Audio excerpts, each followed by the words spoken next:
Mapagpalang araw po sa inyong lahat, mga ka-people.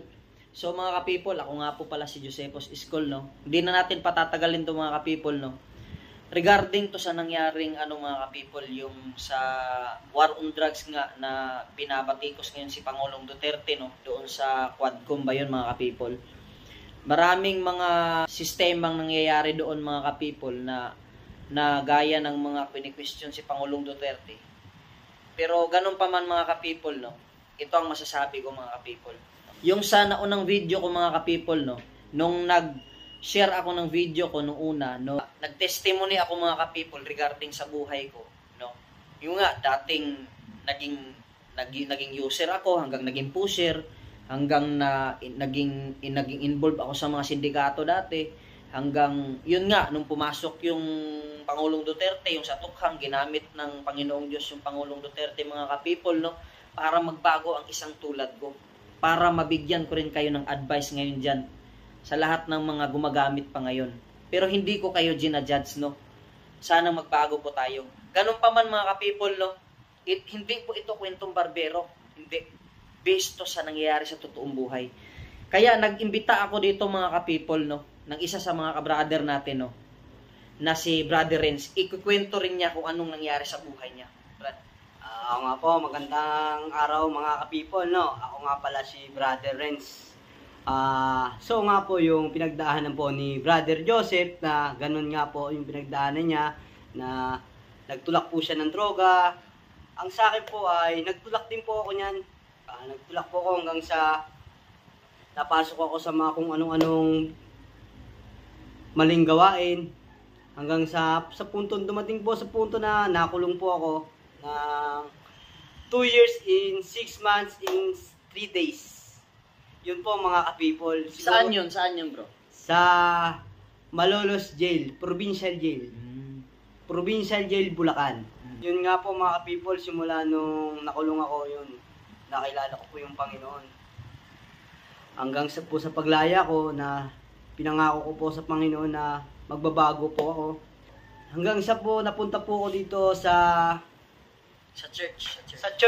Kung tutusin mga people, yung pinagdaanan ko, talaga pong silimuot po talaga nun. Napakahirap po talaga siguro. Malakas po talaga ako kay Lord na ginabayan niya po ako sa anumang mga pagsubok na yun na pinagdaanan ko. Napakahirap po talaga ng ganung pinagdaanan. Dahil po kasi yung family ko po, hindi po talaga sila magkasundo. Yun po, hindi po kami nagabayan. Siguro dahil din po sa nakaya po na pabarkada po ako. Brother, matanong ko lang sa'yo, bro. Nasubukan mo na bang gumawa ng krimen dahil nalulung ka sa drugs? Ano yun, Brad? Ano yun? Yung krimen na nun, Brother Joseph, no? Yung krimen na yun, yung pag-i-snatch. Oo. Yung nag-aabang ako sa kanto. Sa mga jeep naman po, yun. Sa jeep po, Brother Joseph, sa jeep po.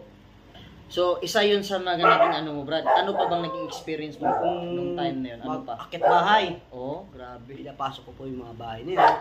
Pero po, hindi naman po kayong pag pinasok ko po yung bahay, papatayin ko po yung mga tao. Hindi po yung ganun yung isip ko. Yung isip ko po, yung mapunan lang po yung vision na ngayon na nakasira sa buhay ng tao. Kaya mga ka-people, yung mga gumagamit dyan, ang payo lang po natin sa mga kagaya din na dating adik, ay magbago na mga ka-people at matuto tayong makakilala sa Panginoon, mga ka-people. Tsaka mga ka-people, ito may tanong ako kay Brother Renz, no? Ikaw, Brother Renz, kung papasok ang bagong administrasyon, kung sakaling manalo ang Duterte ulit na yung angka nila, no?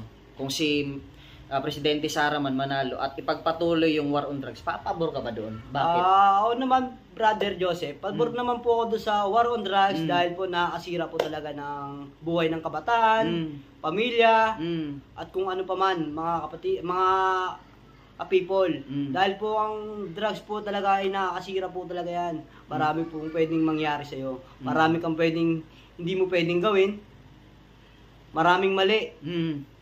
Hindi mo alam kung nasa tama ka, nasa mali. Oo, kasi pag naka-drugs ka, yung utak mo na mamanipuloy na ng satanas, di ba? Ng demonyo. Naiiba na po. Naiiba na, tunay talaga. Nababalutan na po tayo ng diablo. Yung po yung sinasabi ng Panginoon na nasa paligid lang natin ng diablo, kayang gumawa ng kung ano pa mang lalo na yung drugs. Lalo na po yung drugs. Ay, dati talaga adik na adik po ako dyan. Grabe, no? Talagang lulong na po ako dyan. Pero ngayon, sa awa ng Panginoon, Amen. dahil kung wala po ang Panginoon, hindi ko po kayang magbago. So, sa madaling sabi, brother, pabor ka talaga doon. Pabor po ako sa war on drugs.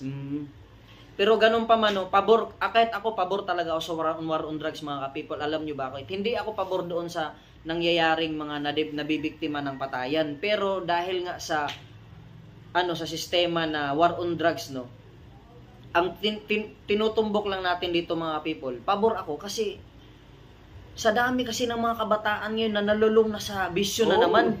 Yes. Nalulung, di ba bro? Marami marami nalulung naman talaga. Yan. Marami po nagbebenta ng katawan Kasi, para lang makapag-drugs. biro, na ano mo yun bro? Ako, mga ka-people, no, sabihin ko na sa inyo, ngayon, nung nalaman ko na bumalik na naman yung mga ganong sistema, dumami na naman, naaawa ako lalo sa mga kabataan ngayon. Kaya sabi ko, vote wisely, mga ka-people, no? Iboto ninyo kung ano yung tama, no? Ako, mga ka-people, no, ang iboboto ko talaga, no, para sa akin is ako nung mga panahon na mga ka-people, hindi talaga ako Duterte, aminin ko sa inyo. Pero nung time na na-realize ko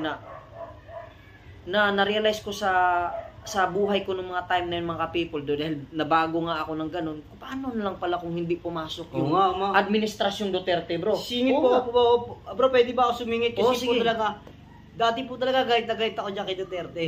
Oo, kasi po, yung dati, isip ko, papatayin ako nito kasi adik ako. Yun yung isip ko rin Pero dati, yung mga ka-people. naliwanagan po ako, na tama naman po yung ginagawa ni Duterte. Yun. Nasa tao na lang po kasi kung magbabago. Kasi kung paulit-ulit ka, kung nakulong ka, tapos bumalik ka po sa pagkakakulong, wala na. doon ka po talaga, ayun po yung dahilan na ikamamatay nyo. Na ikamamatay ng mga tao. Kasi nag-warning naman kasi, bro, tama? Tama yun. Nag-warning naman kasi, mga ka-people, hindi naman yung tipong agad-agad May warning na binigay. Kumbaga, babala muna bago muna. gawin ni Pangulong Duterte yun. Oo. So, yun lang, mga ka-people, no? Sana may natutunan kayo, no? Itong namin ngayon ni Brother Renz, patotoo, no? Itong namin na sinasabi sa inyo. Talagang pinagdaanan po talaga namin. Hindi ito kwentong barbero, mga ka-people. Mahirap pong lokohin natin ating sarili, Tama. mga ka-people. Mararamdaman nyo naman kahit nakikinig kayo dyan kung nagsasabi kami ng totoo o hindi. Kilala nyo sa mga kilala ni Brother Renz, mag-comment kayo dyan. Kilala nyo tong tao na to. Sa mga kilala ko rin dati, mag-comment kayo sa akin. Mga nakakilala sa akin na lulong ako dati. Ito na ako ngayon. Bilago na ako ni Lord. Salamat. Kaya mga people, tsaka yung mga dating makabarkada ko dyan, stop muna kayo sa paggamit at tayo maglingkod sa Panginoon. Tama. Stop tayo sa paggamit. Totally wala na yan. Kahit pagbebenta, maglingkod tayo sa Panginoon at saka iboto natin ng maayos kung sino ang dapat, no? Nararapat iboto. Tama. So, maraming salamat sa mga ka-people, no? Yun lang yung komento lang namin, no? Bisa nangyayari ngayon dito sa pero sana wag tayong magpaloko sa mga politiko ngayon na naninira ngayon, mga ka-people. Yes.